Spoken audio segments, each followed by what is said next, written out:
ఆంధ్ర రాష్ట్ర పునర్వ్యవస్థీకరణ జరిగినప్పుడు కేంద్ర ప్రభుత్వము చట్టంలో భాగంగా పునర్వ్యవస్థీకరణ చట్టంలో భాగంగా ఒక కమిటీని ఏర్పాటు చేసింది. ఆ కమిటీ ఏమి, ఆంధ్రప్రదేశ్ రాష్ట్రంలో ఒక రాజధాని ప్రాంతం కట్టేదానికి, ఒక రాజధాని ప్రాంతం కూడా కాదు, రాజధాని కట్టేదానికి ఎక్కడ బెస్ట్ ప్లేస్ సెలెక్ట్ చేయండి. ఎవరున్నారు ఆ కమిటీలో? అది ఎప్పుడు ఇచ్చినది? 2014 ఏప్రిల్ 25 2014. అంటే అప్పటి కొత్త ప్రభుత్వం ప్రమాణ స్వీకారం లోపలనే అనమాట ఇది. ఎవరెవరు దాంట్లో? కేసీ శివరామకృష్ణన్. ఆయన ఎవరు? ఆయన ఒక IAS officer, senior most IAS officer అప్పట్లో భారతదేశంలో. ఆయన సెంటర్ ఫర్ పాలసీ రీసెర్చ్ అని చెప్పి అందులో రీసెర్చ్ ప్రొఫెసర్ గా చైర్మన్ గా కూడా అప్పటికి పనిచేస్తున్నాడు. ఈయన పట్టణాభివృద్ధిలో ఎక్స్పర్ట్, భారతదేశంలోనే ఎక్స్పర్ట్స్ లో ఒకరు కేసీ శివరామకృష్ణ. డాక్టర్ రతిన్ రాయ్ ఎవరైనా? Director national institute of public finance and policy Delhi, జాతీయ పబ్లిక్ ఫైనాన్స్ అండ్ పాలసీ ఆయన డైరెక్టరు. అరోమార్ రవి ఆయన ఎవరు? Director for Indian institute of human settlements Bengaluru. Professor Jagan Shah ఆయన ఎవరు? Director national institute of urban affairs New Delhi. Professor KT Ravindran farmer dean of school of planning and architecture. Various alternative study చేయండి, దాంట్లో కొంచెం terms of reference కూడా ఇచ్చినారు, ఏ ప్రకారంగా చేయండి అనేసి. వీళ్ళలో స్పెషాలిటీ ఏమంటే, ఇప్పుడు శివరామకృష్ణన్ గారు ఆయన ఏమి 73, 74వ రాజ్యాంగ అమెండ్మెంట్స్ ఏవైతే ఉన్నాయో దానికి ఆయన రూపకల్పన చేసిన వ్యక్తి. ఆయన ఎన్నో పుస్తకాలు రాసినారు, గవర్నెన్స్ ఆఫ్ మెగా సిటీస్ అని. ఆ తర్వాత ఆయన 2015 మే 28లో చనిపోయినారు. అంటే ఆయన రిపోర్ట్ సబ్మిట్ చేసిన తర్వాత కొన్ని నెలలకే చనిపోయినాడు. ఆయన సిపిఆర్లో ఆయన చైర్మన్గా ఉన్నాడు. అరోమార్ రవి ఏం చేసినాడు? ఆయన ఐఐటి ఢిల్లీలో చదువుకొని పాస్ అయిన తర్వాత లా స్కూల్కు ఆయన ఫ్యాకల్టీలో కూడా పనిచేసినారు అనమాట. ఆయన Indian institute of habitat settlements అని చెప్పి భారతదేశంలోనే కాకుండా ప్రపంచవ్యాప్తంగా పేరుగాంచిన ఇన్స్టిట్యూట్ స్థాపించినాడు ఆయన. రతిన్ రాయ్ వచ్చేసి ఫార్మర్ డైరెక్టర్, ఆయన national institute of public finance and policy. ఆయన ఏమి అసలు యునైటెడ్ నేషన్స్కే అడ్వైజర్గా ఉన్నాడు ఆయన. తర్వాత ఆయన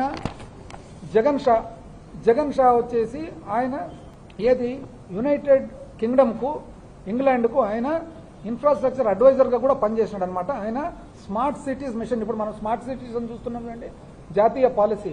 ఆ స్మార్ట్ సిటీస్ మిషన్ డిజైన్ చేసిన దానిలో ఆయన ఒకరు. కేటీ రవీంద్రన్ ఎవరు? స్కూల్ ఆఫ్ ప్లానింగ్ అండ్ ఆర్కిటెక్చర్లో ఆయన హెడ్ ఉంటూ విజయవాడలో స్కూల్ ఆఫ్ ప్లానింగ్ కూడా ఆ స్కూల్ ఆఫ్ ప్లానింగ్ ఒక బ్రాంచ్. ఆయన కూడా మొత్తం దేశవ్యాప్తంగా ఒక నిపుణుడు అనమాట. ఇది ఎవరు? కేంద్ర ప్రభుత్వం ఏర్పాటు చేసిన కమిటీ. టర్మ్స్ ఆఫ్ రెఫరెన్స్ లో వ్యవసాయాన్ని కదిలించకుండా ఉండేటట్లు చూడండి అనేది ఉన్న దీనిలో ఒకటి. అందులో బేసిక్స్ ఏమంటారంటే, ఒకటి కొత్త రాజధాని కట్టేదానికి, రెండోది ఉన్న రాజధానిని పెంచుకునేదానికి, మూడోది వివిధ ప్రాంతాల్లో రాజధాని డివైడ్ చేసి పెట్టేది. ఆయన ఏమంటారంటే సింగిల్, ఖచ్చితంగా చెప్పినాడు, సింగిల్ ఊర్లో కొత్త రాజధాని కట్టేది వద్దు, ఇది సబబు కాదు అని క్లియర్గా చెప్పినాడు ఆయన. రాయలసీమ గురించి ఏమన్నా, ఉత్తర కోస్తా గురించి ఏమన్నా మీరు ప్రాంతాలు ఏమన్నా ఇస్తారంటే ఆంధ్రప్రదేశ్ గవర్నమెంట్ అప్పట్లో అసలు ఇవ్వలేదంట, పేర్లు కూడా ఇవ్వలేదంట, స్టడీ చేస్తామంటారు. ఇస్తే దాని తర్వాత ఆయన ఏమంటారంటే ఈ పర్టికులర్ ఆంధ్ర ఎక్కడైతే ఇప్పుడు వాళ్ళు ఏర్పాటు చేస్తుండారో కృష్ణానది ఒడ్డున విపరీతమైన మంచి భూములు, దాంట్లో జియోలాజికల్ సర్వే ఆఫ్ ఇండియా వాళ్ళు కూడా స్టడీ చేసినారు. అది నది ఎట్లయితే ప్రవాహం ఉందో నది కింద అక్విఫర్స్ ఉంటే నది కింద మళ్ళీ నది ప్రవాహం ఉంది కాబట్టి చాలా లోతు ఫర్టైల్ సాయిల్ ఉంటుంది, మట్టి ఉంటుంది, సాయిల్ బేరింగ్ కెపాసిటీ వీక్ ఉంటుంది. ఇది ఎటువంటి పరిస్థితులు కూడా సీస్మిక్ యాక్ట్ అంటే రేపు పొద్దున ఎప్పుడైనా కానీ అర్త్క్వేక్ కదిలే అవకాశాలు ప్రమాదం ఉంది కాబట్టి ఈ ప్రాంతం అయితే వద్దు అన్నాడు ఆయన. ఇది శ్రీరామకృష్ణ కమిటీలో ఆయన ఇచ్చిన రిపోర్టు. మీరు దాన్ని పూర్తిగా చదివినారా లేదా? ఈ ప్రాంతీయవాదము ఉప ప్రాంతీయవాదం అనేది మొదటి నుంచి ఇక్కడ ఆంధ్రప్రదేశ్లో ఉంది కాబట్టి వెనుకబడిన రాయలసీమ ప్రాంతం అనేది చాలా మొదటి నుంచి కూడా ఒకానొక సమయంలో అసలు రాయలసీమ ప్రాంతము మాకు ఆంధ్రాతో ఎందుకు వస్తే ఇబ్బందికరమైన పరిస్థితులు కదా, అసలు తమిళనాడుతో పాటు ఉంటే మేలు అవుతుంది కదా అని చెప్పి కూడా చెప్తే ఆ రోజు ఎన్నో వాగ్దానాలు చెప్పి రాయలసీమ ప్రాంతాన్ని ఇంటిగ్రేషన్ లెక్క తీసుకొని రావడం జరిగింది. ఎన్నో వందల చదరపు కిలోమీటర్లలో ఉన్న ఉపనదుల నీళ్లన్నీ వచ్చి ఆ ప్రాంతంలోనే కృష్ణానదిలోకి ఎంటర్ అవుతాయి. కృష్ణానది ఎప్పుడైతే పొంగుతాదో మళ్ళీ ఆ ప్రాంతంలోనే పొంగుతుంది అనమాట. It is called flood plain. ఇదేం మీకు తెలియక కాదే. అందుకని వాళ్ళు ఐఐటి మెడ్రాస్ వాళ్ళు చేసిన స్టడీలు ఏమని చెప్తున్నారు, ఇప్పుడు ఏదైతే సెక్రటేరియట్ కడుతుండారో అక్కడ 1/2 మీటర్ నీళ్ళు లాగితే కూడా ఆ ప్రాంతంలో భూమి కాదని చెప్పి 1/2 మీటర్ నీళ్ళు లాగితే ఇప్పుడు వీళ్ళు రాజధాని ప్రాంతం ఏదైతే చెప్తున్నారో దాంట్లో 70% నీళ్ళు ఆగిపోతాయి. 1 మీటర్ నీళ్ళు ఆగితే 71% నీళ్ళు ఆగిపోతాయి. అంటే ఇంచుమించు ముక్కాలు భాగం. ఇదేమి ఎవ్వరు మనకు చెప్పాల్సిన అవసరం లే. ఎవరైనా కానీ విజయవాడకు హైదరాబాద్ నుంచి ఏరోప్లేన్లో పోయే వాళ్ళు చూస్తే మీరు ఏరోప్లేన్ ఫ్లైట్ పాత్ వచ్చేసి ఆ ప్రాంతం పై నుంచి వచ్చి ఎయిర్పోర్ట్లోకి ల్యాండింగ్ అవుతుంది. జనవరి వరకు నీళ్లుంటాయి. పొరపాటున నవంబర్లో డిసెంబర్లో వర్షం పడితే మళ్ళీ మార్చి వరకు కూడా నీళ్లుంటాయి. అందుకనే కదా పనులు పురోగతి లేదు. కంటిన్యూస్గా పంపింగ్ చేస్తూనే ఉండాల. Sivaramakrishna committee report table submit చేసిన తర్వాత 3 నెలలకు 4 నెలలకు ఆయన చనిపోతాడు. అంటే ఆయన కమిట్మెంట్ ఎటువంటిదంటే భారతదేశంలో అతి ఉత్తమైన నిపుణుడు అయి ఉండి కూడా ఆయనకి ఇచ్చిన పని టేకప్ చేసి క్యాన్సర్తో బాధపడుతూ కూడా సఫర్ అవుతూ కూడా 9 జిల్లాలు పర్సనల్గా విజిట్ చేసి రిపోర్ట్ సబ్మిట్ చేసినాక 3 నుంచి 4 నెలలకు ఆయన చనిపోతాడు. అదే ఆయన కమిట్మెంట్. నారాయణ కమిటీ ఎక్కడన్నా తెలిసి ఎక్కడన్నా ఆంధ్ర రాష్ట్రంలో ఎక్కడైనా కానీ విజిట్ చేసి నాకు తెలిసి పోయినారు. టోక్యోకి ఒకసారి పోయినారు.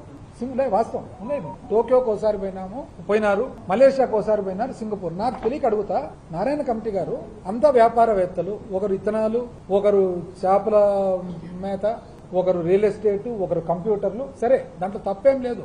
ఇత్తనాలలో ఆయన స్పెషలిస్టే ప్రభాకర్ రావు గారు, చేపల దానాలో మన రొయ్యల దానాలో మస్తాన్ రావు స్పెషలిస్టే, చదువు చెప్పడంలో ఆయన స్పెషలిస్ట్. వాళ్ళ ఏరియాలో వాళ్ళ స్పెషాలిటీ ఉండొచ్చు, నేను కాదని అన్నీ.